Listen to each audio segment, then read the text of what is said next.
Quên cho mình một lượt thích và video. Đây là một trò chơi tử thần đúng lúc. Khi thời điểm đến, bạn phải và không thể chơi thụ động.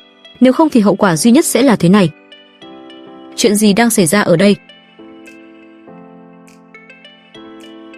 Mọi chuyện bắt đầu từ chiếc chia sẻ của các bạn sinh viên sắp tham gia trại hè. Toàn bộ quá trình cực kỳ nhức não. Xem một cách thận trọng. Ngay khi học sinh đến nơi, đầu tiên là giáo viên của họ nhận được một cuộc điện thoại lạ. Cậu không nghe rõ tôi nói à? Tiền bối tôi không nghe rõ được. Này đi thôi. Tuy nhiên, một người bạn cùng lớp tên Lee Yêu vừa xuống xe, cô gái này đã cảm thấy khung cảnh này rất quen thuộc. Nó luôn có cảm giác giống như một nơi cô đã từng đến. Sau đó cô thấy một người phụ nữ lạ xuất hiện trên lầu, nhưng đó chỉ là một cái chớp mắt, người phụ nữ lạ biến mất.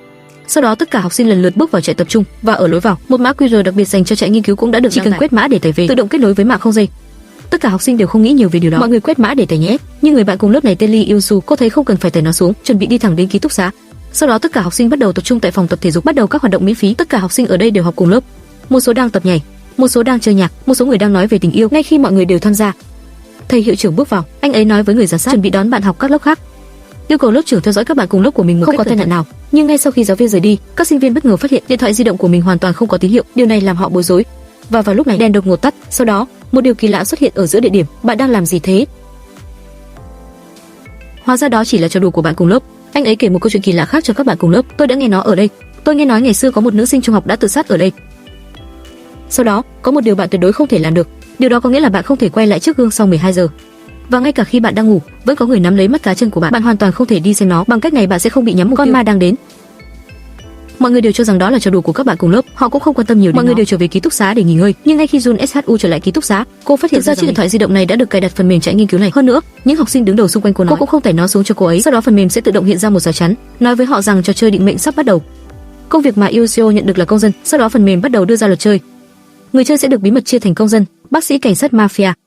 Bác sĩ, bạn có thể ngăn không cho người chơi mà bạn chỉ định trước bị xử tử. Cảnh sát có thể biết được nghề nghiệp của cầu thủ mà họ chỉ định. Thời gian trò chơi bắt đầu lúc 8 giờ sáng đến 12 giờ đêm. Người chơi cần bỏ phiếu cho mafia. Trước 12 giờ sáng, người chơi có nhiều phiếu bầu nhất sẽ bị xử tử.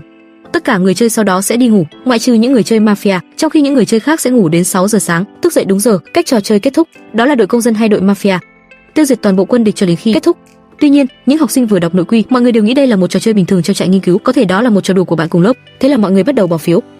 Và bỏ phiếu đầu tiên, đó là Seo Lu, bạn nam vừa mới chơi khăm.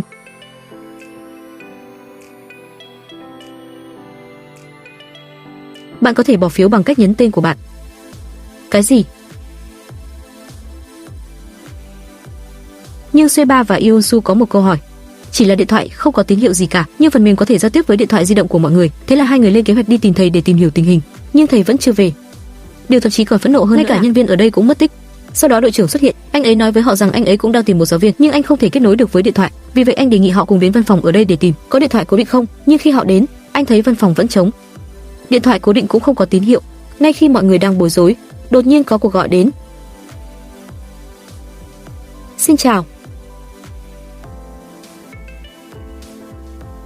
Treo máy rồi. Nhưng người ở đầu bên kia đã nhanh chóng cúp máy. Điều này càng khiến họ bối rối hơn. Sau đó Yoshio đã cố gắng gọi cảnh sát và gọi trợ giúp, không cái nào trong số đó có tác dụng gì. Vì thế một số người quyết định đợi đến khi thầy về rồi mới lập kế hoạch. Chẳng mấy chốc đã hơn 11 giờ. Học sinh đứng đầu cũng yêu cầu tất cả học sinh chuẩn bị về phòng nghỉ ngơi, dừng chơi lại. Đúng lúc mọi người chuẩn bị nghỉ ngơi, thông báo loa lên tiếng, còn 1 phút nữa là hết hạn bình chọn. Bỏ phiếu đã kết thúc. Ngoài ra, tại sao các bạn lại muốn bỏ phiếu cho tôi? Bạn thực sự định làm cho trò chơi trở nên nhàm chán như vậy sao? Cầu thủ được bình chọn nhiều nhất, Seo Lu sẽ bị xử tử. Tạm biệt. Và ngay khi buổi phát sóng kết thúc, Seo Lu ngay lập tức bắt đầu đau đầu. Các sinh viên khác cho rằng Seo Lu chỉ đang chơi khăm. Sau đó Seo Lu bắt đầu trợn mắt, rồi quỳ xuống lại. Điều đó có nghĩa là đầu Seo Lu cảm thấy anh ấy bắt đầu đập đầu như điên. Đập đầu vào sẽ không làm được gì cả, chỉ cần đập vào kính từ sàn đến trần bên ngoài. Bằng cách này, các sinh viên đang ở trong trại có một đêm đầu tiên tuyệt vời. Ngay sau 6 giờ ngày hôm sau, tiếng chuông báo thức vang lên trên radio. Các bạn cùng lớp cũng lần lượt thức dậy. Mặc dù tôi đã ngủ được vài tiếng, nhưng mọi người vẫn chưa thoát khỏi hoảng loạn. Sau đó chương trình phát sóng bắt đầu nhắc lại. Trước khi cuộc bỏ phiếu kết thúc tối qua, cảnh sát đã sử dụng khả năng của họ và một người bạn cùng lớp tên Kuizuzan, Choi Ju-won đã bị mafia xử tử.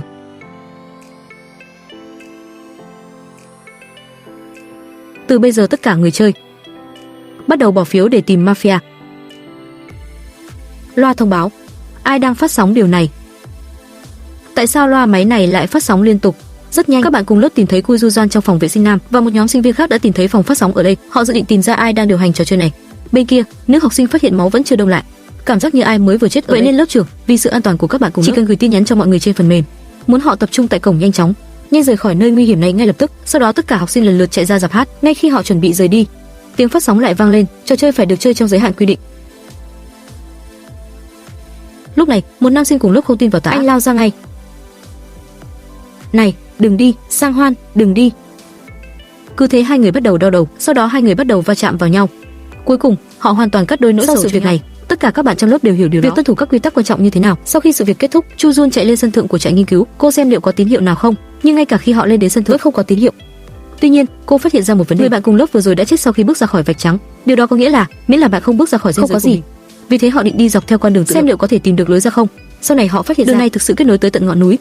Vì thế mấy người bạn cùng lớp thành lập một đội, chuẩn bị đi tới tìm hiểu tình huống. Sau một chặng đường dài, các em học sinh cuối cùng đã tới đỉnh núi, nhưng dòng vạch này kết thúc khi họ lên tới đỉnh núi, không thể tiếp tục.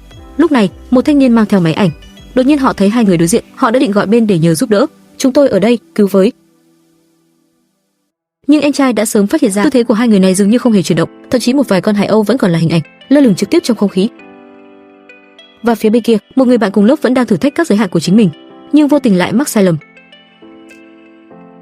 Trò chơi phải được chơi trong giới hạn quy định. Kim Dong Hyun sẽ bị xử tử vì vi phạm nội quy. Cứ như thế này, người bạn cùng lớp này sẽ. Sau đó anh ta có những triệu chứng tương tự, như lần này, cậu ta tự tay móc mắt của mình, sau đó lăn xuống. Bằng cách này, hoạt động thám hiểm núi của họ đã thất bại. Anh ta còn làm bị thương một bạn cùng lớp. Sau khi đội trưởng đưa mọi người về, tất cả các học sinh gần như suy sụp và tuyệt vọng khi biết tin này. Điều này có nghĩa là họ chỉ có thể tiếp tục chơi trò chơi này. Nhưng nếu họ tiếp tục chơi, sẽ có người chết. Sau đó máy theo dõi phát hiện hiện tượng lạ. Chỉ có điện thoại cố định của văn phòng liên tục đổ chuông. Đừng trả lời. Chuyện gì vậy? Tất cả chỉ là giả thôi, chỉ đùa thôi. Bởi vì anh ấy các đường dây điện thoại ở đây hoàn toàn không được kết nối. Sau đó một lần nữa, tất cả các thư mục trong văn phòng bây giờ đều trống rỗng. Ngay cả những chiếc máy tính trong văn phòng dường như cũng là vật trang trí, không thể bật máy lên được. Chẳng mấy chốc đã hết giờ. Để ngăn chặn bất kỳ bạn cùng lớp nào chết vào ban đêm, lớp anh đề nghị mọi người nộp điện thoại di động của mình, đảm bảo mọi người sẽ không bỏ phiếu. Bằng cách này, bạn cùng lớp sẽ không chết. Tuy nhiên, sinh viên không đồng tình với đề xuất này. Nếu có ai đó lấy mất điện thoại thì sao? Cô không muốn giao điện thoại di động của mình. Đây là kẻ bắt nạt học đường, người làm những điều đã đứng ra thể hiện sự ủng hộ với quyết định của lớp trưởng. Cậu ta cũng giúp thu thập điện thoại di động của mình. Học sinh nằm dưới quyền lực của kẻ bắt nạt học đường, tất cả lần lượt được bàn giao để không ai lừa dối. Chỉ cần đặt nó ở trung tâm và đợi 12 giờ đến. Thời gian sắp đến, từng phút, chỉ còn phút cuối. Mọi người hồi hộp chờ đợi giây phút phán xét. Hết giờ, mọi người đều thấy rằng mọi thứ đều ổn, tất cả đều an toàn. Này, đã hơn 12 giờ rồi mà radio vẫn chưa tắt. Việc này đã xong chưa? Đã xong rồi, xong rồi. Nhưng ngay khi mọi người đã nhẹ nhõm, đài phát thanh vang lên, tất cả những sinh viên không bỏ phiếu bắt đầu chết dần. Và kẻ bắt nạt học đường vừa rồi, thực tế là anh ấy đã bí mật lấy điện thoại di động của mình. Người chơi phải bỏ phiếu để chọn mafia. Bạn đang làm gì thế? Nếu không muốn chết thì đi tìm điện thoại đi. Đáng ghét. Phải bỏ phiếu nhanh, nếu bạn bỏ cuộc, mọi người sẽ chết. Tìm kiếm điện thoại di động. Khi các sinh viên khác nhìn thấy điều này, anh ta sợ hãi đến mức lập tức lao về phía trung tâm lấy điện thoại di động của chính mình, sợ bị trễ. Tiếp theo đến lượt tất cả. Lúc này trong đầu tất cả học sinh chỉ có một suy nghĩ, chỉ để sống sót bất kể ai chết, bản thân không được chết trước. Tuy nhiên, khi các sinh viên đang tìm kiếm điện thoại di động của họ, học sinh tiếp tục tử vong vì vi phạm. Ngay khi mọi người liên tục tìm kiếm điện thoại di động của họ, kẻ bắt nạt ở trường luôn không ưa một bạn nam cùng lớp. Cậu ta dự định nhân cơ hội này để đối phó với bên kia, Lee Ju Yang. Nó ở đây. Đưa cho tôi, thằng khốn nạn. Thằng khốn nạn. Và phó lớp trưởng ở phía bên bởi vì cô không thích một bạn nữ cùng lớp tên là Bai Yin, cô đã trực tiếp bỏ phiếu cho Bai Yin. Cô ta cũng hướng dẫn mọi người rằng Ju Juin là mafia, và những sinh viên đang khao khát sống sót không suy nghĩ nhiều chút nào, họ đã trực tiếp chọn Ju Juin và một số học sinh khác. Để không làm tổn thương học sinh khác, chỉ cần bắt đầu ghép nối, bỏ phiếu cho nhau, và người bạn cùng lớp vừa bị học sinh giỏi vứt điện thoại, xử lý ngay tại chỗ nếu vi phạm nội quy. Lúc này, 17 bạn cùng lớp đã thiệt mạng. Sau đó đài phát thanh vang lên để xử tử thành viên Galaxy vừa được bình chọn. Bai INHE vô cùng thất vọng về các bạn cùng lớp của cô. Cô rời địa điểm với cảm giác tuyệt vọng và chết chóc. Màn đêm buông xuống. Rồi thời gian đến, mọi người ngất đi ngay lập tức, nhưng trong lúc mọi người đang hôn mê, những người thuộc về mafia ra bóc cổ bạn cùng lớp đến chết trong đêm. Chẳng mấy chốc đã 6 giờ sáng, học sinh đã thức dậy. Một người bạn cùng lớp bất ngờ phát hiện ra rằng một người bạn cùng lớp tên là Ju Juin đã chết. Lee Ju Yang đã bị mafia xử tử. Nghề nghiệp của Lee Ju Yang là công dân, Ju Yang. Sau đó đài phát thanh nói rằng trước khi cuộc bình chọn cuối cùng kết thúc, điểm danh các bác sĩ nổi tiếng Cha Jun là mục tiêu của ma túy cai nghiện. Trời đã sáng.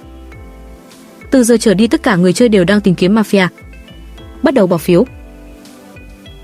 Có lẽ anh ta đã tự bóc cổ mình vì điều này. Nếu điện thoại của chúng tôi không bị lấy đi thì chúng tôi đã không ngủ ở đây. Bạn cùng lớp của cô cũng sẽ không chết. Đúng lúc mọi người đang đổ lỗi cho màn hình, kẻ bắt nạt học đường bất ngờ đổ lỗi cho đội trưởng một cách chính đáng. Anh ta là một tên khốn có hại. Đội trưởng lúc này vô cùng khó chịu. Do phán đoán sai lầm của chính tôi dẫn đến cái chết của hàng loạt bạn cùng lớp. Anh ấy vừa bước ra ngoài một mình, khi có ý định vượt thẳng qua vạch của mình. Đột nhiên tôi nghĩ nếu mình chết như thế này thì sao? Đó chỉ là hành vi vô trách nhiệm hơn. Điều này khiến anh vô cùng đau đớn, vì lớp trưởng vẫn còn lương tâm. Ở phía bên kia, kẻ bắt nạt ở trường đang khuyến khích các bạn cùng lớp hãy bình chọn cho màn hình ngay hôm nay, bởi vì lớp trưởng đã cố tình thu thập điện thoại di động của anh ấy, muốn có thêm công dân chết. Lớp trưởng chắc chắn là mafia, và đây là học sinh đứng đầu trong số các bạn cùng lớp đã đứng lên nói chính bạn đã thu thập điện thoại tối qua, nếu có vấn đề gì thì mọi người đổ lỗi cho lớp trưởng, có quá vô liêm sỉ không? Đêm qua chỉ có anh là người bình tĩnh. Tại sao bạn lại bí mật cất điện thoại của mình? Ở đây bạn nghi ngờ nhất. Này, đó không phải là những gì nó nên được sao? Tại sao tôi nên tin tưởng Kim Jun Hee? Có lẽ anh ta là mafia. Đây là một trò chơi cứu mạng. Tại sao lại đặt cuộc sống của bạn vào tay người khác? Tôi chỉ đang sử dụng bộ não của mình. Nếu không thì người chết có thể là tôi. Tuy nhiên, những sinh viên khác để tránh cho thi thể người quá cố bị lộ ra ngoài như thế này, bắt đầu người chết đưa vào kho lạnh trong trại học tập. Nếu bạn thực sự muốn chịu trách nhiệm về việc này, hãy nghĩ xem bạn có thể làm gì để đưa các bạn cùng lớp của mình ra khỏi đây càng sớm càng tốt. Được rồi. Sau khi Yoo-su an ủi đội trưởng, ngay khi cô chuẩn bị rời đi, đột nhiên cô nhận thấy có thứ gì đó rơi xuống, thế nên cô đã đi kiểm tra. Cô phát hiện ra ở đây thực ra có đường hầm.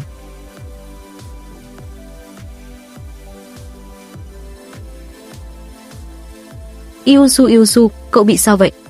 Sau đó, Yoo-su sợ hãi đến mức bắt đầu rên rỉ ngay tại chỗ.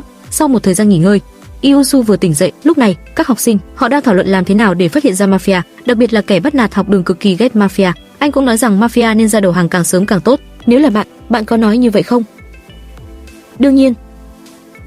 Kẻ bắt nạt học đường đột nhiên cảm thấy chỉ số IQ của mình lực ma sát của đối phương rất hợp lý, thế nên lập tức đổi chủ đề, bắt đầu hỏi lớp trưởng xem anh ta có phải là mafia không. Nếu vậy hãy ra ngoài và đầu hàng ngay lập tức, đừng giết thêm bạn cùng lớp. Sau đó, một bạn nữ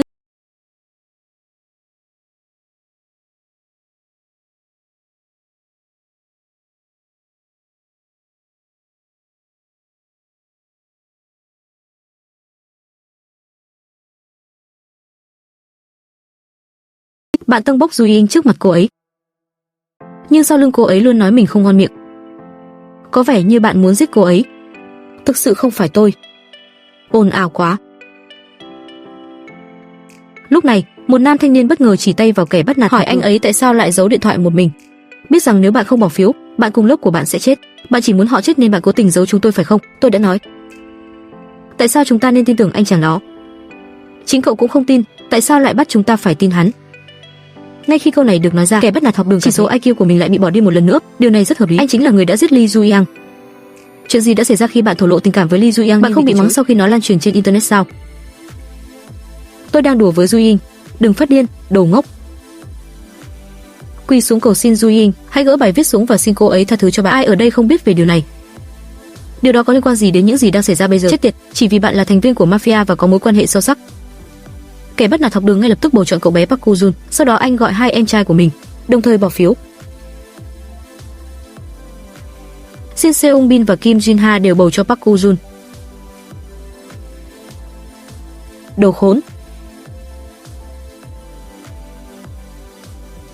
Bạn cũng nên nhanh chóng bỏ phiếu cho cậu ta. Này Choi Mina, đứa trẻ này cũng có rất nhiều bất mãn với bạn. Lee Ju-yang đã chết, tiếp theo là đến lượt bạn. Thế thì học sinh đứng đầu chắc chắn đã giết anh ta. Thế là anh tìm thêm 3 người bạn cùng lớp để một mình mê hoặc anh. Sau bữa ăn đầy bối rối, cả 3 người họ hãy bầu cho Park Koo-yoon. Khi Park Koo-yoon nhìn thấy tình huống này, biết rằng nếu không chống trả chắc chắn sẽ chết, trực tiếp động viên những học sinh còn lại, hãy bình chọn cho kẻ bắt nạt học đường ngay bây giờ. Và những học sinh này từ lâu đã không hài lòng với kẻ bắt nạt. Mọi người bình chọn cho anh ấy, nhưng cuối cùng số phiếu vẫn không đủ. 2 phiếu đã hòa nhau, cuối cùng chỉ còn lại 2 người không bỏ phiếu. Bây giờ chỉ còn lại Park Ji-soo và Che Ju-ju phải không? Đúng, họ lẽ ra phải ở trong phòng. Đúng rồi. Vào lúc này, mặc dù Yoo-su đã bỏ phiếu, nhưng cô ấy đã không muốn bất kỳ người bạn cùng lớp nào của mình phải chết lần nữa. Vì thế cô quyết định điều tra ai đang điều hành trò chơi này. Yoo-su đi đến lối ra kho lạnh nơi cô đã bị choáng váng trước đó. Nhưng chưa được bao lâu thì Yoo-su đã gặp tai nạn. Yoo-su rơi thẳng xuống tầng hầm, và bức ảnh chụp tầng hầm này thực tế có nhiều máy tính lắp đặt camera giám sát. Khi nam thanh niên nhặt chiếc rìu lên và chuẩn bị tấn công về phía trước, điều mà không ai mong đợi đó là anh ấy thực sự muốn đánh tôi. Tuy nhiên, những người này chơi một trò chơi cực kỳ thú vị, một trò chơi tương tự như người sói, nhưng thực tế hơn. Chỉ vài giờ trước, một cô gái tên Yoo-su để điều tra ai đang điều khiển trò chơi này. Anh đã đến một nơi xa lạ, có một số màn hình điều khiển bên trong. Và phía bên bạn thân Jenny, cô liên tục hét vào cửa hàng. Yoo-su bên trong không có phản ứng gì. Vì thế Jenny quyết định đi vào trong và tìm hiểu thêm về tình hình. Yoo-su cũng đang định quay lại theo cách tương tự, nhưng khi tìm lối thoát, Yoo-su thực sự đã đến một nơi xa lạ. Toàn bộ không gian ở đây giống hệt nhau, dù cô ấy có đi thế nào, dường như không có kết thúc. Nhưng đúng lúc cô sắp gục ngã, đột nhiên cô nghe thấy tiếng chuông điện thoại.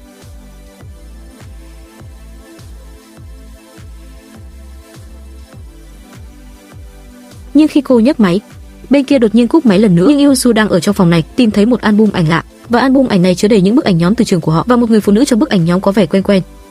Ngay khi Yusu bị mê mẩn nhìn bức ảnh, đột nhiên nghe thấy một tiếng động. Đồng thời, học sinh phía bên kia đang đau khổ. Hôm nay ai sẽ chết? Bởi vì trong trò chơi này bạn phải chọn ra mafia, ngoài công dân ra, chỉ khi đó chúng ta mới có thể rời khỏi nơi địa ngục này. Có hai băng nhóm mafia đáng ngờ nhất hiện nay.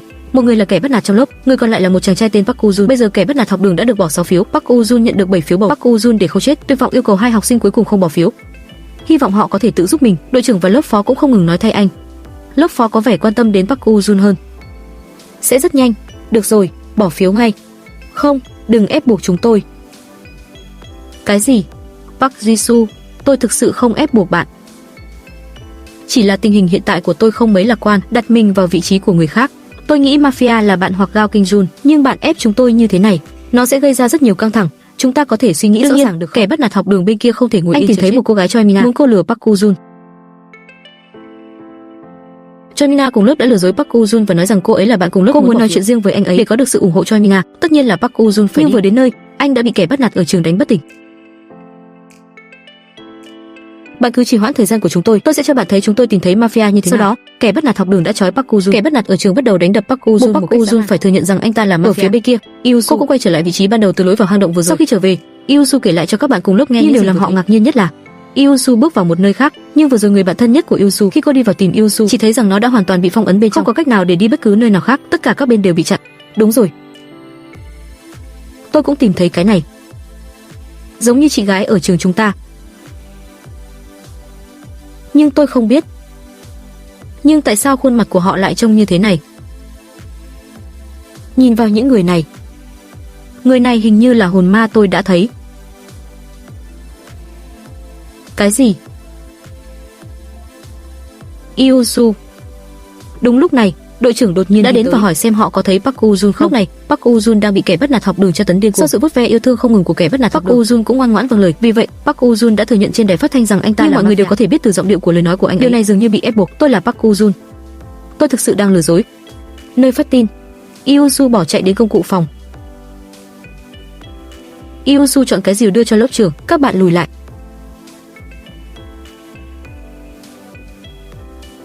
Chết tiệt Kim Jun Hee.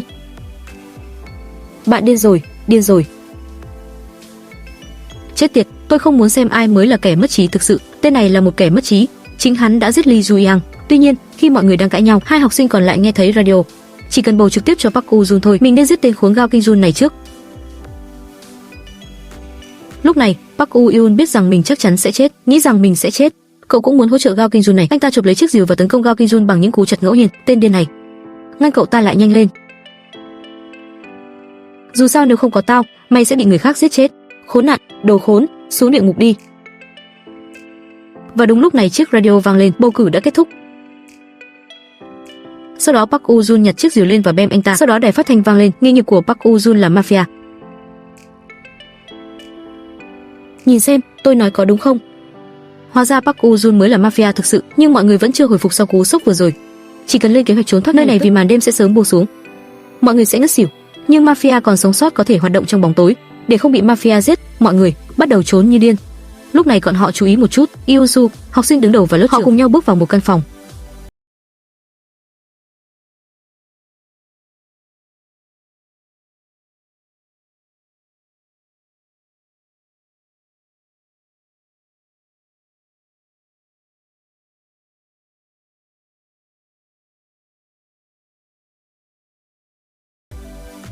Họ đang chơi một trò chơi cực kỳ thú vị. Lần bỏ phiếu cuối cùng kết thúc, cảnh sát đã sử dụng kỹ năng của mình.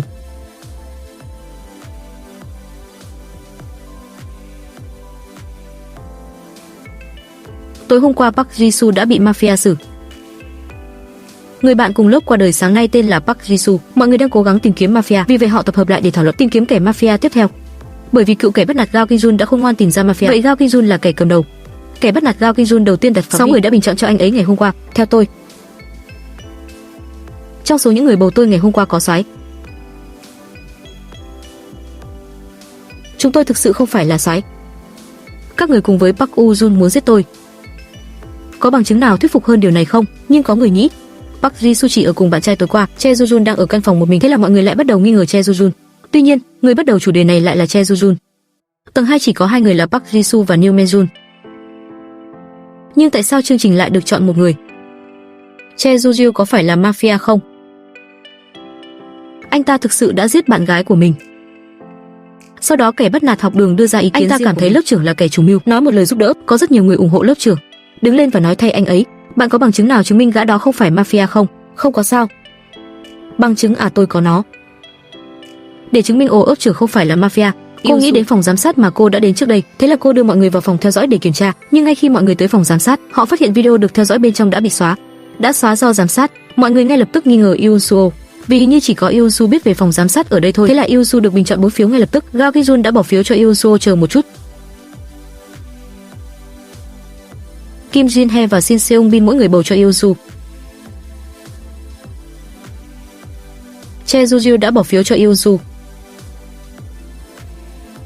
Hãy chờ một chút. Tôi thực sự là một công dân. Tuy nhiên, người bạn thân nhất của Yoon-soo đã nói tôi đã có mặt ở đó trước 11 giờ, cố gắng hết sức để khôi phục video giám sát, yêu cầu những sinh viên chưa bình chọn hãy đợi cô ấy. Tuy nhiên, để tìm được Gu Xiang, cùng lớp trưởng tìm hiểu hiện trường cái chết của Park Ji-soo. Cô tìm thấy nó ở cửa phòng, không chỉ là dấu vết bị chặt, có vết máu, cánh cửa bị che phủ. Có lẽ hung thủ đã dùng rìu cạy nó ra rồi chui vào. Đây hẳn là vết máu của Park Ji-soo trên chiếc rìu. Có lẽ người chạm vào chiếc rìu có vết máu trên người. Điều gì sẽ xảy ra nếu chúng ta kiểm tra từng người trong lớp? Chúng ta có thể tìm ra kẻ giết người là ai. Nhưng hôm qua tôi cũng ở cạnh Park Ji-soo, vây máu của Park Ji-soo.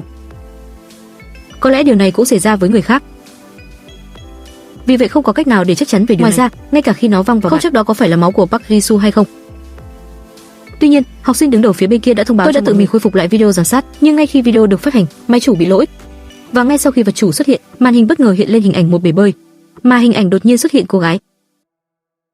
Nhìn vào hình cô gái này, đây có phải là con ma xuất hiện trên màn hình? Con ma đó có liên quan đến trò chơi mafia. Đúng là một kẻ ngốc. Đây rõ ràng là thủ đoạn của bạn. Ngu xuẩn. Hãy nhìn thời gian, tôi cũng đang được chụp ảnh. Cậu định tiếp tục bị thứ đó thao túng à? Vì vậy Yoon-soo đề nghị mọi người nên đi xem thử, bằng không dù có chết, có lẽ chúng ta không thể rời khỏi nơi này. Bây giờ chúng ta nên hợp lý hơn, tìm ra ai đứng sau trò chơi này. Nhưng mọi người đã tìm kiếm nó trong bể bơi từ rất lâu rồi, không có gì được tìm thấy. Bây giờ đã gần 12 giờ rồi. Để cứu Yoon-soo, lớp trưởng muốn mọi người tự bầu cho mình như nhau. Những người khác chỉ bỏ phiếu cho nhau. Có lẽ mọi người đều có thể sống sót theo cách này, thế là mọi người cũng thử cách của đội trưởng. Cuối cùng, cả Yoon-soo và đội trưởng đều được 4 phiếu. Mọi thứ khác về cơ bản chỉ là một phiếu bầu, nhưng game này không dễ crack như vậy đâu. Kết quả bình chọn: Yoon-soo và Kim Jun-hee có số phiếu bầu bằng nhau. Đối với hai người này, mất thêm 5 phút cho lần bỏ phiếu thứ hai. Trong cuộc bỏ phiếu thứ hai, chỉ những người chưa bỏ phiếu cho hai người trên mới có thể bỏ phiếu. Nếu số phiếu bầu tương tự vẫn xảy ra, tất cả sẽ được thực thi. Có phải tất cả chúng ta cũng sẽ chết? Chết tiệt, tôi đã mong đợi điều đó. Hãy bỏ phiếu cho anh ấy và kết thúc việc bỏ phiếu. Kim So-mi đã bầu chọn cho Yoon-soo.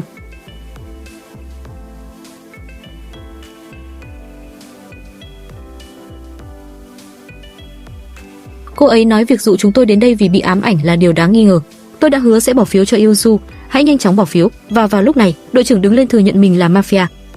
Tôi đã cố tình thu thập điện thoại di động của mình để ngăn cản các bạn bỏ phiếu.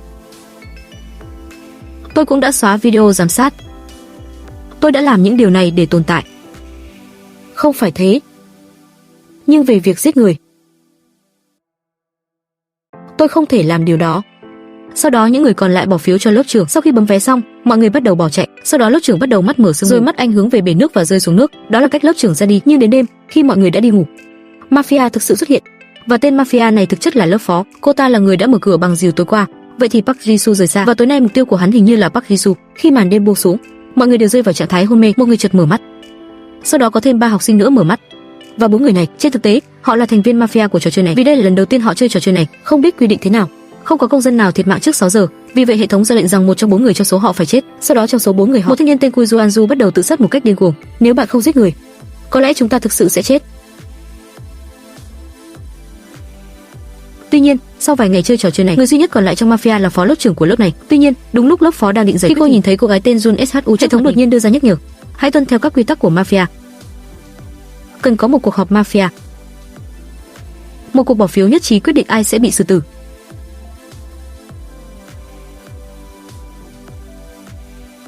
Vì vậy vào ngày thứ hai, Jun SHU vẫn còn khi Jun SHU đứng dậy, việc đầu tiên cần làm là tìm ra lớp trưởng bị xử tử đêm qua. Ngay khi Yoo Su nghĩ rằng Kim Ji Eun Hee đã chết, chiếc radio chợt vang lên: tôi thực sự thích bạn. Trước khi cuộc bỏ phiếu cuối cùng kết thúc, bác sĩ tên Kim Ji Eun Hee. Đối với những người được dùng thuốc phục hồi chức năng,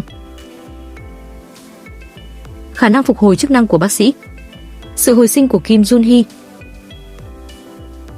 Hóa ra đêm qua có bác sĩ đã sử dụng năng lực của can gai phục hồi Kim Ji Eun Hee. Bên kia, bạn cùng lớp đang hoảng loạn giặt quần áo. Hóa ra người bạn cùng lớp tối qua ở cùng phòng với anh bị giết bởi mafia. Để không bị nghi ngờ Kim Jin Hyuk, thế nên Kim Jin Hyuk bắt đầu lau chùi vết máu. Chuyện gì đang xảy ra với anh ấy vậy? Trên người anh ấy có máu phải không? 100% máu, phải.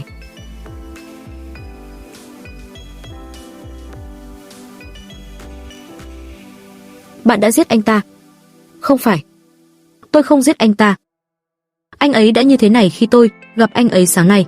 Nhưng Kim Jin Hyuk hoàn toàn không phải là mafia. Thế là anh ấy tìm người anh tốt của chính mình và kẻ bắt nạt Gao Ki-jun sẽ giúp làm sáng tỏ cho. Và Gao Ki-jun bắt nạt cũng nói với Kim Jin Hyuk rất nhẹ nhàng, anh chắc chắn sẽ giúp Kim Jin Hyuk và những người ở phía bên kia. Đột nhiên họ tìm thấy một số trường từ được viết trên tường và nội dung là lớp trưởng không phải là mafia và đánh dấu mình là cảnh sát. Không phải tôi, người đã viết này. Nghiêm túc mà nói, cảnh sát là ai? Có phải bạn không? Có thể là tôi không? Sau đó mọi người tập hợp lại, thảo luận xem ai còn là đảng viên quận. Tuy nhiên, người lên tiếng đầu tiên lại là Kim Jin Hyuk. Để thoát khỏi sự nghi ngờ của chính mình, chỉ tay thẳng vào lớp trưởng. Anh ấy nghĩ không ai trong số các sĩ quan cảnh sát trước đây có thể biết mafia là tại sao vào thời điểm này. Chỉ cần viết rằng lớp trưởng không phải là công party, anh cảm thấy điều này là do chính lớp trưởng. Tuy nhiên, điều anh ấy nói lập tức thu hút sự chú ý của mọi người về phía mình. Họ đều nói đó không phải là mình. Anh ấy đã chết khi tôi nhìn thấy anh ấy vào buổi sáng. Bạn nói bạn ở một mình với Seung Bin. Thực sự là mafia đã cố tình bôi máu khi tôi đang ngủ. Đúng thế Gao Ki-jun, bạn biết tôi là một công dân. Làm thế nào để tôi biết điều này? Kẻ bắt nạt Gao Ki-jun lập tức thay đổi sắc mặt. Mọi người đến và đưa cho anh ấy một vé. Anh ta thậm chí còn đánh Kim Jin Hyuk rất mạnh. Chết tiệt! Nhanh lên và nhấn vào tên khốn này. Này, vẫn chưa chắc chắn. Im lặng và bỏ phiếu. Hãy gặp lại nhau lúc 11 giờ đêm nhé. Cho đến lúc đó, đừng bỏ phiếu vào lúc này. Chết tiệt! Sau đó mọi người bắt đầu trở về phòng, sẵn sàng ăn gì đó. Khi nghĩ về mafia là ai, lớp trưởng chợt nhớ đến camera lúc trước, vì vậy anh cho các bạn xem những hình ảnh bên trong. Nhìn xem, tư thế luôn giống nhau, rất lạ.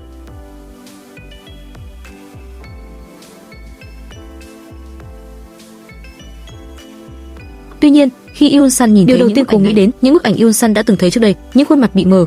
Thế nên Yoon Sun bắt đầu làm việc với chiếc máy ảnh của mình. Yoon Sun phát hiện ra chiếc máy này đang chụp những cảnh khác. Sẽ không có sự khác biệt nào, nhưng chỉ cần bạn chụp ảnh người thì hiệu ứng này sẽ xuất hiện. Ngay khi Jun SHU đang nghĩ về điều đó, đột nhiên nghe thấy một tiếng động, nhưng không có gì được tìm thấy. Nhưng Yoon Sun đã tìm thấy một chiếc chìa khóa. Sau đó điện thoại đột nhiên gửi tin nhắn nhắc cô ấy tìm ra ai là người sở hữu trò chơi. Sau khi học được một thời gian, Kim Jun Hee cũng đến hỏi xem Yoon Sun đã phát hiện được điều gì. Điều tương tự cũng xảy ra với cái này. Chỉ có khuôn mặt của họ trông kỳ lạ khi chụp ảnh, giống như bức ảnh nhóm đó. Bây giờ cô đã nhận được tin tức, nó chắc chắn rất quan trọng. Tin tức gì? Bạn muốn chúng tôi tìm tin tức về chủ sở hữu? Những người khác không nhìn thấy tin nhắn này. Sao cậu không bảo mọi người cùng nhau đi tìm? Tôi có phải nói với họ bây giờ không? Lúc này, người bạn thân nhất của cô bỗng trở nên căng thẳng. Cô có hy vọng Yoon Sun sẽ ngừng suy nghĩ về việc tìm hiểu. Làm lại điều này dễ khiến học sinh khác nghi ngờ. Bạn là mafia, bạn cũng không tin những gì tôi nói. Nhưng chàng trai đầy nghị lực ở phía bên kia, anh vẫn đang nghĩ về người bạn gái của mình đã chết ngày hôm qua. Chỉ nghĩ đến thôi cũng khiến anh có chút không chịu nổi. Anh ta muốn bước qua ranh giới, nhưng lòng can đảm không có đủ để phá vỡ quy tắc. Sau đó anh nhìn thấy Kim Jin Hyuk đột nhiên cầm một chiếc rìu đi theo kẻ bắt nạt học đường. Chết tiệt Gao Kinh Hu! Tao còn cho rằng con mèo con chuột nào theo sau, hóa ra bạn chỉ là một kẻ ngốc. Tao xem cái rìu sẽ giúp mày biến mất. Đáng chết!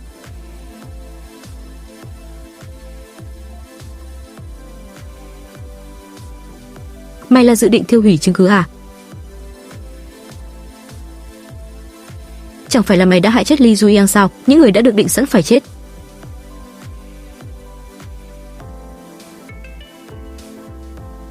Thì ra kẻ bắt nạt Gao Kinh Hu cũng bị lớp phó gài bẫy. Nhưng kẻ bắt nạt Gao Kinh Hu là không giải thích tình hình cho mọi người ngay lập tức. Nhưng nghĩ đến việc tiêu hủy bằng chứng, dù anh vô tội, nhưng kẻ bắt nạt học đường muốn sống sót đến cuối cùng vì chính mình. Chỉ cần giết những người cùng lớp phát hiện ra.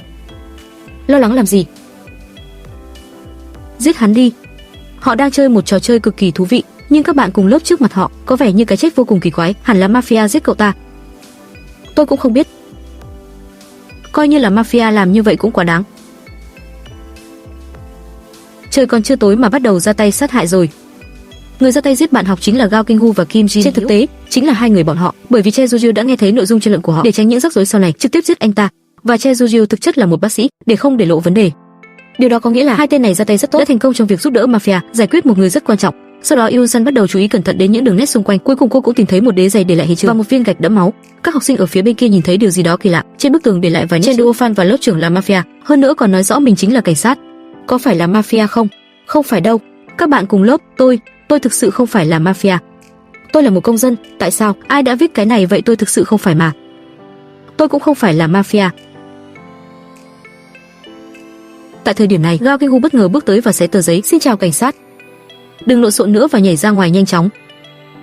Mọi người hãy lấy điện thoại ra và kiểm tra kỹ năng của mình nào. Nó không cần thiết. Cảnh sát là ai tố cáo? Tôi muốn biết thêm bây giờ. Ai đã giết Che Juju? Vì vậy Yusu lấy ra những mảnh giày được tìm thấy ở hiện trường. Loại giày này thường xuất hiện trong bóng rổ. Và những người đi giày bóng rổ tại hiện trường chỉ có kẻ bắt nạt Gao Kinh Jun và Kim Jong Hyuk. Chết tiệt, nhìn nó đi, nhìn xem. Không phải. Sau đó là Kim Jong Hyuk, mọi người buộc phải nhìn thấy đôi giày của anh ấy. Tìm thấy chứng cứ hoàn hảo.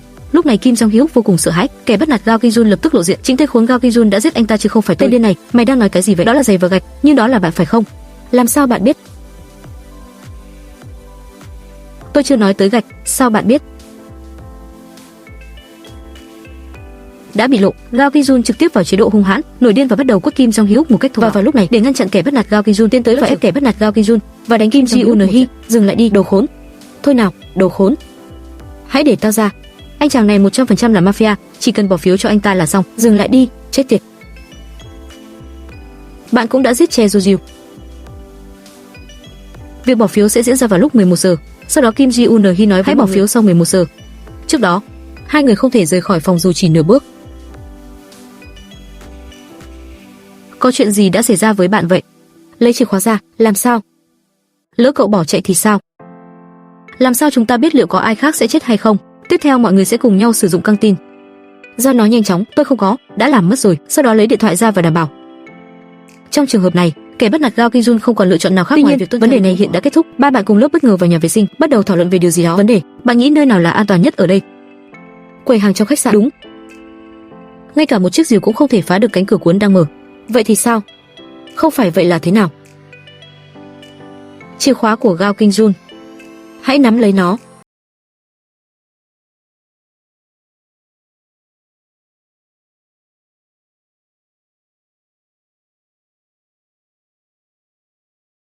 Thuốc ở bệnh xá sử dụng rất nhiều. Điều này khiến cô nghĩ tới, ở trên tường lưu lại chữ viết vật liệu. Sau đó mọi người bắt đầu thảo luận xem nên bỏ phiếu cho ai, nhưng điều mọi người ở đây nói, tất cả họ dường như đều cho biết danh tính của họ. Gao Ki-jun nói chính là vị này bạn học. Dù sao thì Kyung-jun có vẻ là một công dân. Thật khó để nói. Vì thế, bạn nên giữ Gao Kinh-jun.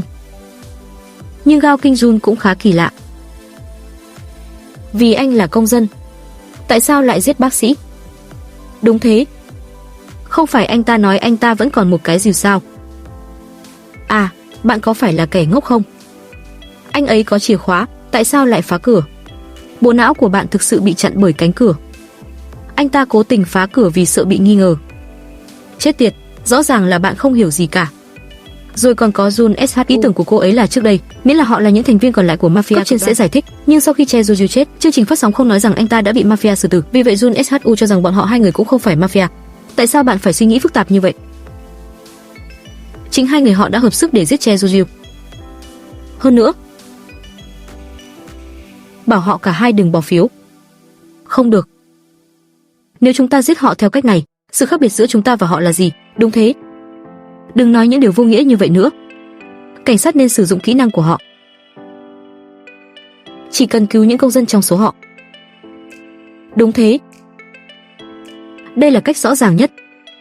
Không được. Các bác sĩ đã chết. Cảnh sát chắc phải căng thẳng hơn bây giờ. Đừng ép cảnh sát. Tuy nhiên, sau một cuộc thảo luận sôi nổi, cô cho rằng Kim Jong Hyuk là người đáng nghi nhất. Vì vậy họ nhất trí muốn trao phiếu bầu cho anh ấy. Sau khi bạn bỏ phiếu, bạn ẩn đầu tiên.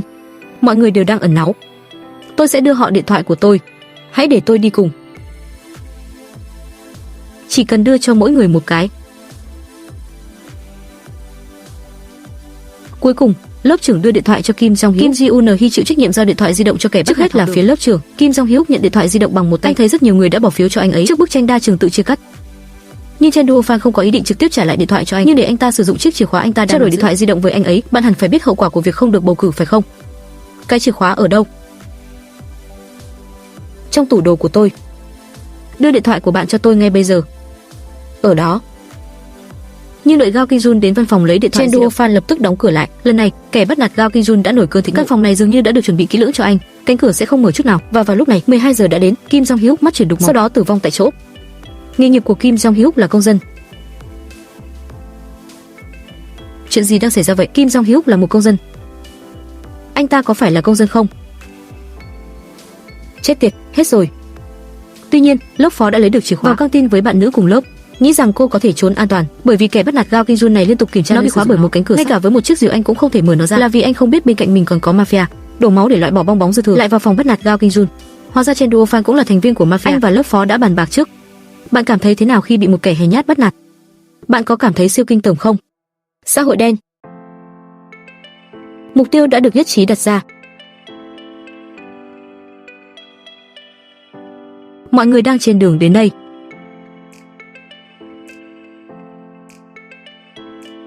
Mày là đồ khốn. Nhưng lời nói của anh dường như cũng ám chỉ hiện có hơn 2 mafia còn sống. Cuối cùng, bạn có thể đoán, mafia, ngoại trừ Chen Duofan và lớp phó còn ai nữa?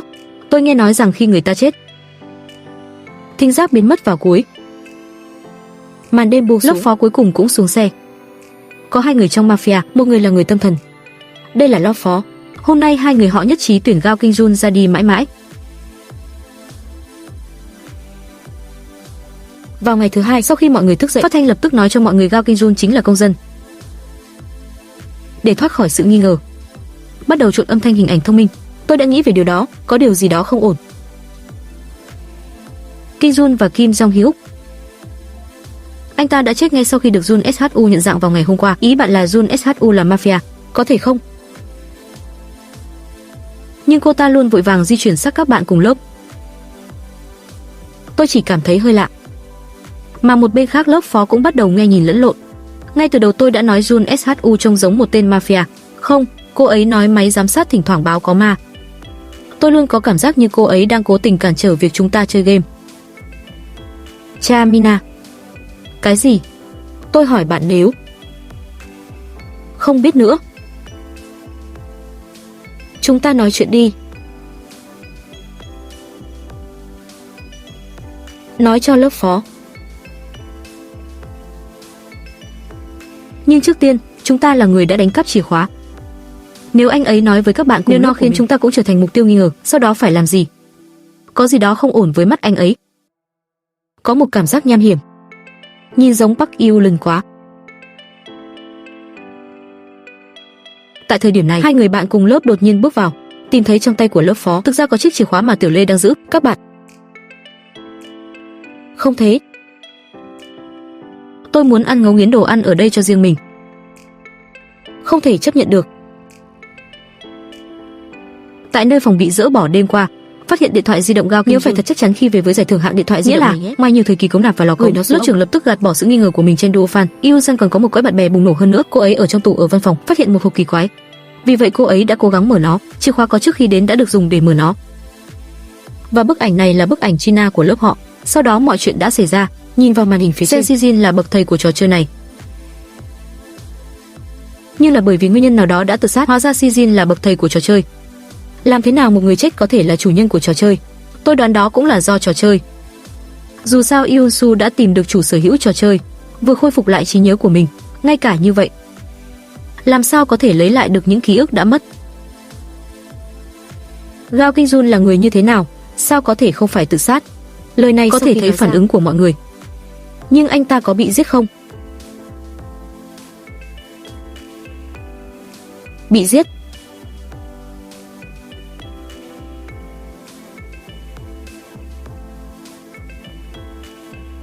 Ta cũng nghe nói là bị người đẩy rơi xuống. Đó không phải là tin đồn sao? Đúng rồi. Không phải cảnh sát cũng nói rằng đã tự sát sao? Bây giờ nhắc đến chuyện đó có ích gì? Trò chơi mafia là chìa khóa. Mọi người họp xong, Anahi gọi lớp phó ra ngoài nói chuyện một mình. Gao Kingjun chết vì chúng ta phải không? Bạn thật điên rồ. Nếu không có chuyện đó thì Gao Kingjun đã không chết. Lớp phó cảnh cáo chuyện này không được để lộ ra ngoài, nếu không, tất cả họ sẽ bị nghi ngờ là mafia. Lớp phó đến tìm Chen Duofan ngay. Chen Duofan, trên thực tế, đó cũng là nguyên nhân dẫn đến cái chết của Gao Kingjun. Chết tiệt, tất cả đều là lỗi của bạn khi đe dọa mọi người. Bây giờ cậu nói như thế đó không phải việc của bạn. Còn ai biết về điều đó ngoại trừ bạn? Chúng ta có thể làm gì đây? Tất cả những người biết đều đã chết. Bây giờ tôi không quan tâm. Bạn đang từ chối cuộc sống và tìm kiếm cái chết. Nếu vụ án của Gao Kingjun bị bại lộ, tôi không có ý gì về lòng trung thành. Vì vậy bạn phải cư xử tốt. Lớp trưởng bên kia đã có được nó sau một hiệp ghi bàn. Anh cảm thấy Chen Duofan có khả năng chính là mafia. Thế là những người bán hàng mặt nạ tập hợp lại với thẩm vấn Chen Duofan ở nơi công cộng. Người cuối cùng Kingjun nhìn thấy ngày hôm qua là bạn. Tôi cũng đi cùng Semi và Mina.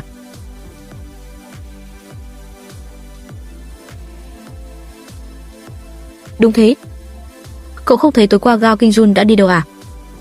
Tôi đã mong đợi. Này, có phải bạn đã nói dối khi nói rằng bạn đã tìm thấy chùm chìa khóa? Đó không phải là chìa khóa của Gao Kingjun sao? Chẳng phải tôi đã giải thích mọi chuyện ngày hôm qua sao? Vậy thì cậu nên nói cho tôi biết chuyện gì đang xảy ra. Không đời nào Gao Kingjun đưa chìa khóa cho bạn.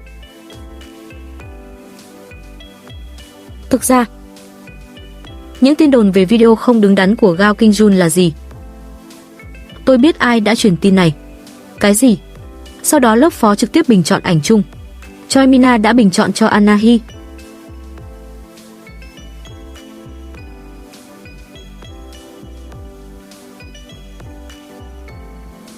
Cô ấy nói rằng Anahi đã cho cô ấy xem video.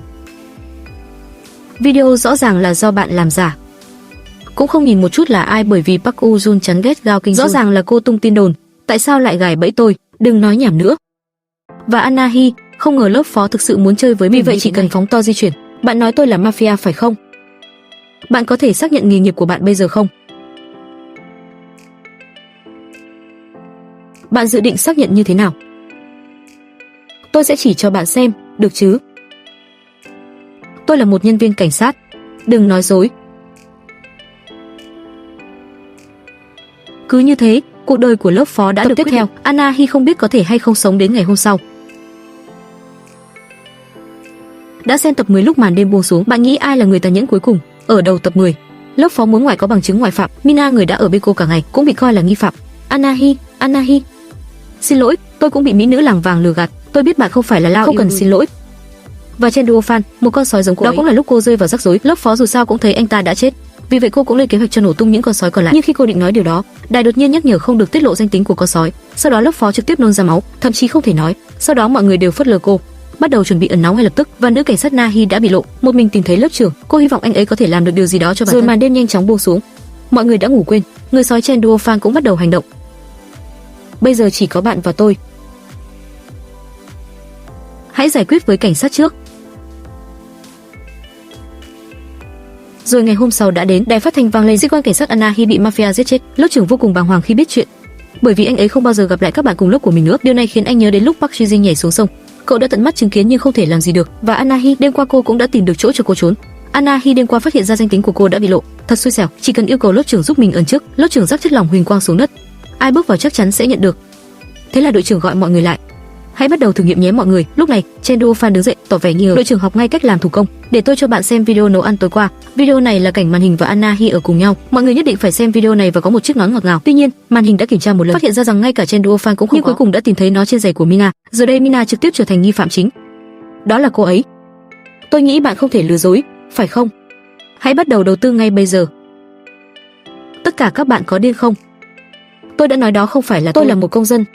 Bạn không đồng ý bỏ phiếu vào ban đêm sao? Tại sao phải chờ đợi khi nó đã được thực hiện? Bắt đầu đầu tư ngay bây giờ. Chết tiệt, đừng. Ngay khi nó. Mina không nói nên lời, Yoo-san kiểm tra giày của mình một lần nữa. Cô phát hiện giày của Mina không hề có, rất có thể mafia đã gài bẫy cô. Vì vậy hãy để mọi người tiếp tục như trước, chờ đến tối nay để bỏ phiếu, không bao giờ bị mafia thực sự chơi nữa. Yoo-san và người bạn thân nhất của cô đã đến nơi Anahi qua lời, nghiên cứu kỹ lại. Cô phát hiện trên mặt đất có rất nhiều chất lỏng huỳnh quang. Chỉ cần đến đây, giày của bạn không thể nào không có. Nhưng khi Jun Shu bối rối, học sinh đứng đầu bất ngờ leo lên kiểm tra xem Nahi đã trốn ở đâu đêm qua và có một vật sắc nhọn trên đó. Sau đó Jun SHU cũng đi lên kiểm tra. Jun SHU thấy có máu trên đó, thế là cả hai đã đồng ý rằng đây có thể là lúc mafia giết Nahi, chảy máu do vô tình bị thương, bởi vì họ đã không nhìn thấy nó. Có thể Nahi có vết thương nào? Tay là Jun SHU nhờ cô bạn xem Mina có vết thương nào không, và tôi đã đến gặp trưởng nhóm của mình để nói về điều đó. Sau đó Zenizan nhanh chóng tìm thấy Mina, vì thế người bị thương trong phòng tắm là mafia phải không? Nhưng tôi vẫn chưa chắc chắn. Thật tốt khi bạn biết. Đừng nói với mọi người mà không có lý do. Nhìn tôi này, tôi không hề bị tổn thương chút nào. Bạn thấy tôi không bị tổn thương chút nào. Tôi thực sự không phải là mafia. Biết rồi. Cái này dành cho bạn. Tôi chỉ cần đi theo bạn. Chúng ta đều là thị dân mới có thể đưa cho bạn. Nếu tôi là mafia, tại sao tôi phải đưa nó cho bạn? Tôi không ngu ngốc.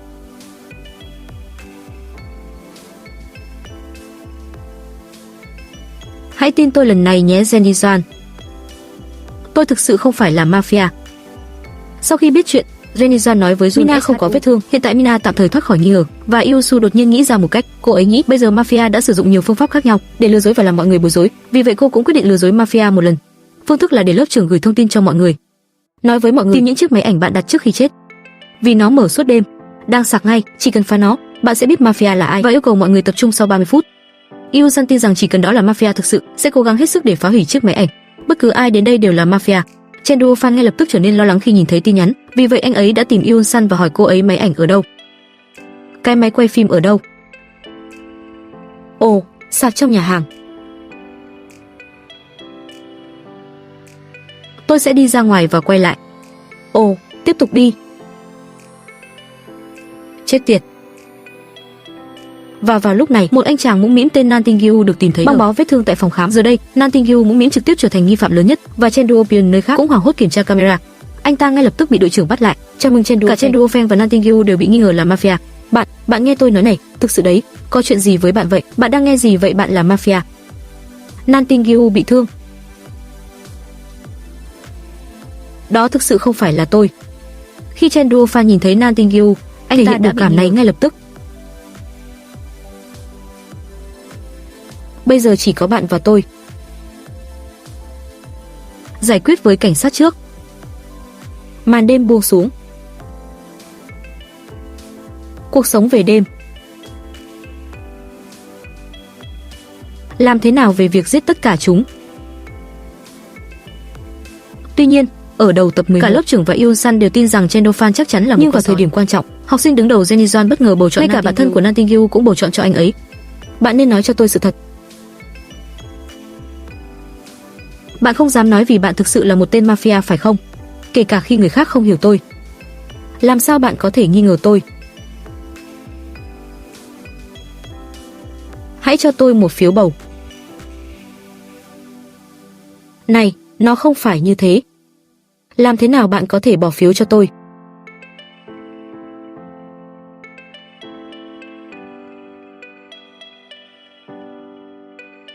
Đây là một người dân đạo, công dân sẽ sớm ra đi. Nếu bạn nhấn nút, mọi người sẽ sẵn sàng ở đây. Cũng là lúc loại bỏ bong bóng quá mức, quan sát mọi người đang đi, sẵn sàng di chuyển khi màn đêm buông xuống. Cô cũng nhận thấy điều đó từ phiếu bầu của người bạn thân nhất Zenizan là mafia, và lớp trưởng có kế hoạch với Zenizan. Đêm qua cảnh sát trốn ở đâu, nhưng Zenizan có thể trực tiếp tìm ra. Lớp trưởng ngay lập tức quyết định Chendofan là mafia, lên kế hoạch giết hắn ngay lập tức để ngăn anh ta làm tổn thương nhiều bạn cùng lớp hơn. Nhưng lớp trưởng có lòng thiện lương vẫn bị Chendofan mấy câu nói lừa gạt, bởi vì tôi không phải là bạn của bạn. Đó là lý do tại sao bạn nghĩ tôi chết cũng không sao phải không? Ai trên trái đất nghĩ như vậy? Đó là bạn. Chết tiệt, mày và Kim Jun có gì khác nhau? Chết tiệt, đừng cố so sánh Kim Jun với tôi. Nhìn đi, chết tiệt, nhìn đi.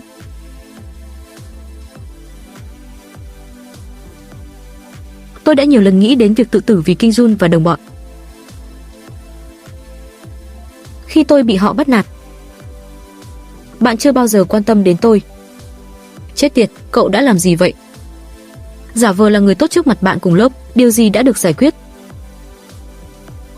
Bạn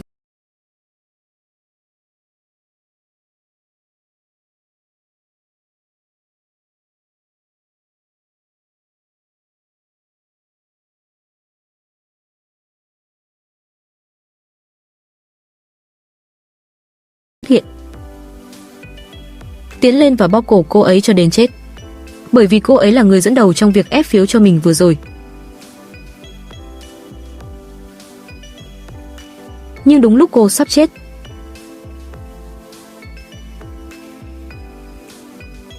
và bạn thân của Nightingale nghe nói Nightingale hóa ra là công dân khó chịu, mà lớp trưởng bên này dự định hy sinh chính mình.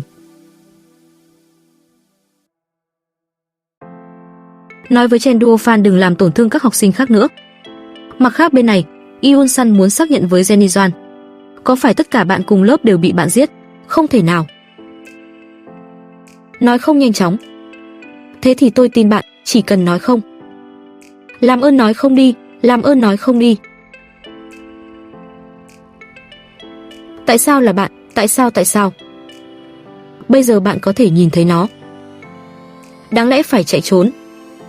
Cứu họ. Tôi xin bạn. Tôi không bao giờ muốn thấy các bạn cùng lớp của mình tiếp tục chết. Đừng giết họ. Đã đến giờ nhạc chuông vang lên. Chen Duofan biến thái này muốn giết lớp trưởng ngay lập tức, nhưng vấn đề này được phát sóng. Chen Duofan bắt đầu cuộc họp mafia ngay lập lúc này bởi cho phép sách cùng tiểu đội trưởng đã biết hai người họ là mafia, vì thế họ thảo luận phải giết ai. Chen Duofan sẽ gặp nguy hiểm tột độ vào ngày mai. Thứ nhất, anh là người không muốn chết, vì lẽ đó Chen Duofan dự định thử một chút có thể và cần thiết để giết tất cả mọi người. Làm thế nào về việc giết tất cả chúng? Biết rồi. Tôi sẽ giải quyết vấn đề giữa Hansu và Junsi. Bạn đến thư viện chi nhánh. Jenny Joan muốn ngăn Yoon-su bị giết, muốn Chen Duofan đưa Yoon-sun đi đến kho lạnh. Jenny Joan nói với Chen Duofan rằng định đóng băng Yoon-su cho Jenny Joan không muốn Yoon-sun chết quá xấu xí, nhưng Chen Duofan vẫn không từ bỏ. Anh ta đã lén lấy đi điện thoại di động của Yoon-sun để biết Yoon-su đã chết hay chưa. Chen Duofan bắt đầu tìm kiếm các học sinh khác để chuẩn bị tấn công. Đầu tiên Chen Duofan tìm then được một bạn nam bởi vì anh ấy vừa bỏ phiếu then chốt cho Nightingale. Vì vậy, chết sẽ vinh dự hơn, chỉ cần bóp cổ anh ấy để chết. Và khi Chen Duofan tìm thấy Mina, trực tiếp và tàn bạo bắn vào đầu Mina, có vẻ như anh ấy có rất nhiều oán giận với cô ấy. Sau khi mọi việc đã xong, Chen Duofan bắt đầu kiểm tra điện thoại của mình. Sẽ không có màn hình khi mài điện thoại, nhưng lúc này vận mệnh đã thuận buồm xuôi gió. Yoon-sun chưa chết. Sau đó Chen Duofan gửi tin nhắn hỏi Jenny Joan xem đã xong chưa. Bạn có chắc là cô ấy đã chết? Không tin hãy đến kho lạnh và tận mắt chứng kiến.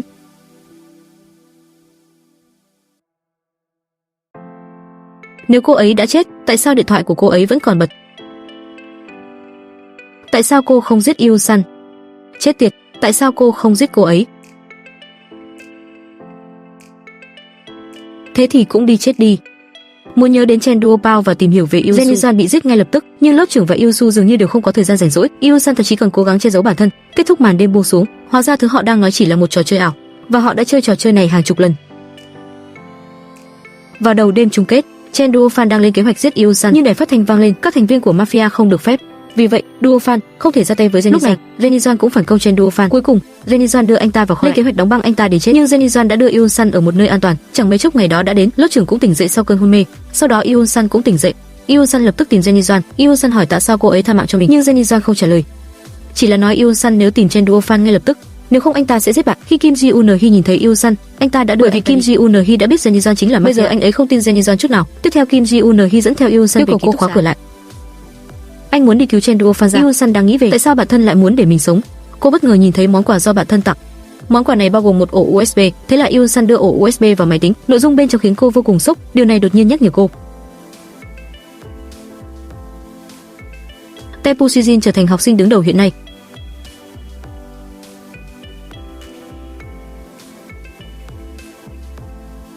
Không có Jenny Joan.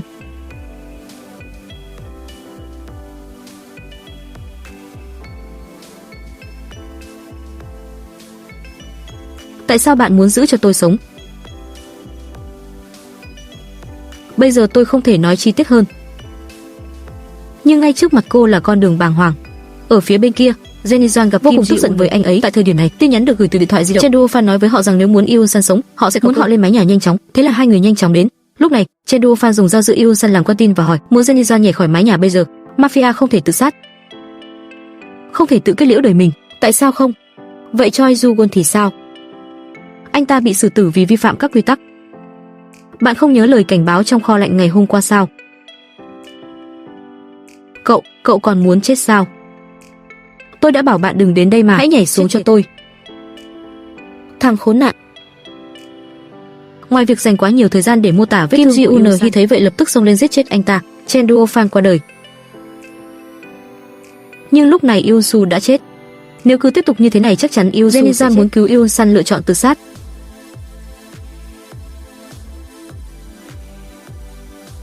Cái chết của Zenizan.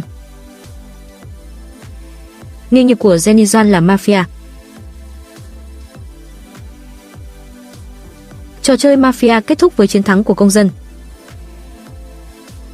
Nhưng sẽ mất bao lâu, Iusu trở về thực tại. Hóa ra cô ấy đã ở trong thế giới ảo từ lâu. Sau đó lại có thêm hai người lạ mặt xuất hiện. Họ nói với Iusu rằng họ là cha mẹ của Park Ji-jin, vì thời gian trong thế giới ảo khác với thực tế.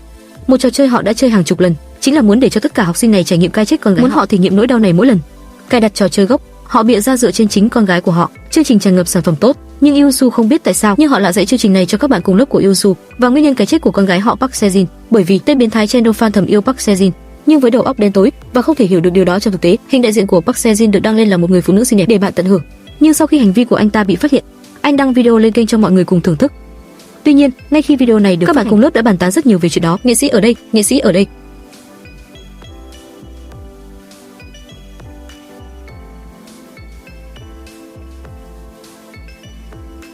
Đồ quỷ bẩn thỉu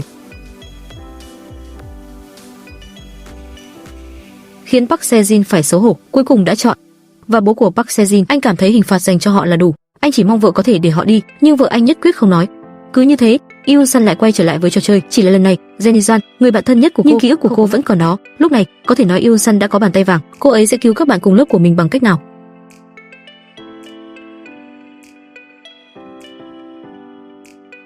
Đừng mà.